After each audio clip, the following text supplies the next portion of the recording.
Hello दोस्तों, जय हिंद, वंदे मातरम, नमस्कार।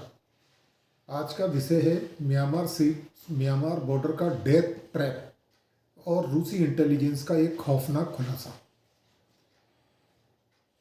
विषय है, क्या एक अमेरिका का वॉर फाइटर जिसने लीबिया सीरिया के युद्ध में विद्रोहियों को ट्रेनिंग दी हो, भारत में एक टूरिस्ट बनकर घूम सकता है?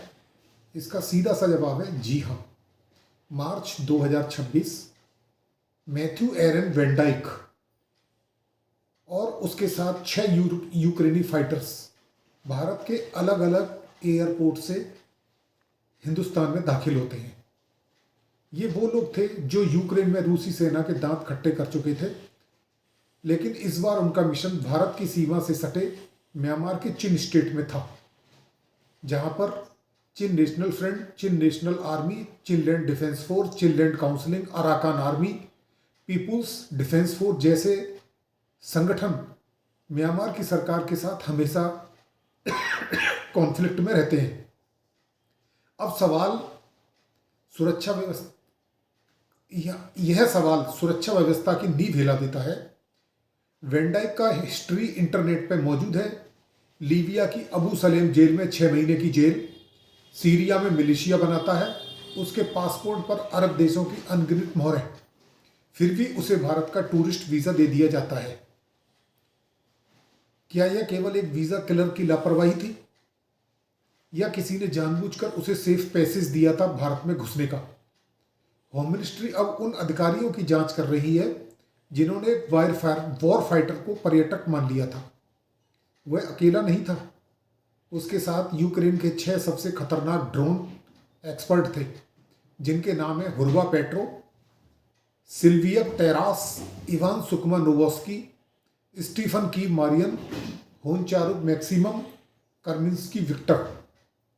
ये वो हैं जिन्होंने रूस यूक्रेन युद्ध में कॉमर्शियल ड्रोन को एक फाइटर ड्रोन में तब्दील कर दिया और रशियन फौजों में दहशत भर दी। म्यांमार के विद्रोहियों को इसी सस्ते और घातक हथियार की जरूरत थी ताकि वे म्यांमार की सेना के रूसी लड़ाकू विमान का मुकाबला कर सके। रशियन इंटेलिजेंस का गेम चेंजर इनपुट अब सामने निकल कर आता है। वो क्या था कि एक दिन रॉ और रूस के एसएफवी और एसवीआर के लोग एक डिजिटल सिग्नल का आदान प्रदान करते हैं, लेकिन यहाँ कहानी में एक जबरदस्त ट्विस्ट आ जाता है। वेंडाइक और यूक्रेनियनों को लगा कि वे सुरक्षित हैं, लेकिन रूसी इंटेलिजेंस एजेंसी उनकी हर हरकत पर नजर रख रही थी। रूस, जो म्यांमार की सेना का सबसे बड़ा सपोर्टर है, उनको वेपन देता है, हथियार देता है, गोला बारूद देता है। वो नहीं चाहता था कि उसके पुराने दुश्मन, यूक्रेनी की बात कर रहा हूं मैं, उसके पुराने दुश्मन म्यांमार में अपने पैर जमाएं और म्यांमार की गवर्नमेंट के सामने कोई प्रॉब्लम क्रिएट कर दें। पूरी लिस्ट, लोकेशन और मिशन के साथ रशियन इंटेलिजेंस रॉ को एक रेड अलर्ट भेजते हैं। रूस ने भारत को बताया कि ये लोग मिजोरम की पहाड़ियों में ट्रेनिंग कैंप चला रहे हैं, वहाँ हथियारों की ट्रेनिंग दे रहे हैं, ड्रोन चलाना सिखा रहे हैं, ड्रोनों में हथियार और बम कैसे असेंबल करने हैं वो सिखा रहे हैं। अब शुरू होता है ऑपरेशन मिजोरम टू एयरपोर्ट। यहाँ से एनआईए की एंट्री होती है। इंडियन एजेंसी चाहती तो उन्हें घने जंगलों में ही खत्म करके वहीं दफना देती और दुनिया को कभी पता भी नहीं चलता कि ये ऑपरेशन कब शुरू हुआ और कब खत्म हो गया। लेकिन भारत ने उन्हें रशियन इंटेलिजेंस के हवाले भी नहीं किया।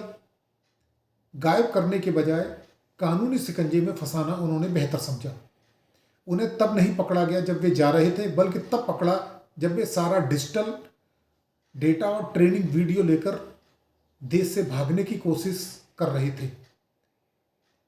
एयरपोर्ट पर उनकी गिरफ्तारी पूरी दुनिया को भारत की इंटीग्रिटी का एक हार्ड मैसेज थी। अमेरिका, भारत बनाम रूस, वाशिंगटन डीसी, क्रेमलिन, नई दिल्ली और मॉस्को के बीच में गेम पूरी तरीके से पलट चुका है। आज मैथ्यू वेंडाइक और उसके 6 साथी भारत की जेल में हैं। अमेरिका उन्हें पत्रकार बताकर छुड़ाने की कोशिश कर रहा है। शायद इसी के चलते अमेरिकी राजदूत एल गोर भारत के टॉप अधिकारियों से मिलने का प्रयास कर उन्हें पत्रकार बताने की कोशिश कर रहे हैं, जबकि रूस ने भारत को वो सॉलिड एविडेंस दिए हैं कि ये लोग प्राइवेट मिलिट्री ट्रेनर हैं और कॉन्ट्रैक्टर हैं। लेकिन इस एक गिरफ्तारी ने भारत के लुंचपुंज वीज़ा सिस्टम की भी पोल खोल कर रख दी है और साथ ही यह साबित कर दिया है कि म्यांमार अब एक वर्ल्ड स्पाई एजेंसीज का प्लेग्राउंड बन चुका है। क्या वैन डाइक को वीज़ा देना केवल एक लापरवाही थी या भारत के भीतर ही कोई उसका सपोर्टर और हेल्पर था? क्या यह रूसी इंटेलिजेंस की सबसे बड़ी जीत है? दोस्तों, सबसे बड़ी बात यह है कि सच्चाई एनआईए की फाइलों की कैद में है और अदालत को तय करना है कि इन गुनहगारों को क्या सजा दी जाएगी। हम इसके पीछे और डेवलपमेंट के इंतजार में हैं कि क्या मैसेज निकल कर आते हैं।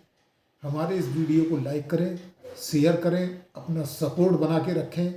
आपके लाइक करने से और शेयर करने से हमारा हौसला बढ़ता है और हम इस तरीके के नए नए वीडियो बनाते हैं। जय मां भारती।